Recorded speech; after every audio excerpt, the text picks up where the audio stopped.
দুর্ঘটনার ৫.৫ ঘণ্টা পর সিলেট থেকে ছেড়ে গেছে লন্ডনগামী BG-201 ফ্লাইটটি।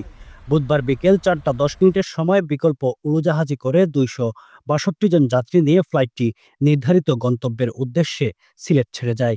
এর কিছুক্ষণ পরে দুর্ঘটনা কবলিত বিমানটিও ঢাকার উদ্দেশ্যে ছেড়ে যায়।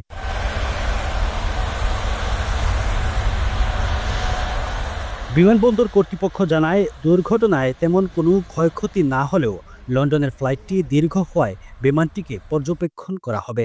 এর আগে সকাল 10:30টার দিকে সিলেট ওসমানী আন্তর্জাতিক বিমানবন্দরে লন্ডনগামী বাংলাদেশ বিমানের ফ্লাইট BG-201 এর ইঞ্জিনের সঙ্গে বোর্ডিং ব্রিজের ধাক্কা লাগার ঘটনা ঘটে। এতে ফ্লাইটটির যাত্রা বিলম্বিত হয়। Running a restaurant? Your food deserves the spotlight. Huriwala Media. Let's make your food famous. বিমানবন্দর কর্তৃপক্ষ জানায়, ফ্লাইটটির ইঞ্জিনে বোর্ডিং ব্রিজের ধাক্কা লাগায় নিরাপত্তার স্বার্থে বিমানটি পরীক্ষার সিদ্ধান্ত নেওয়া হয়েছে। ফলে BG-201 ফ্লাইটটি বাতিল করা হয়।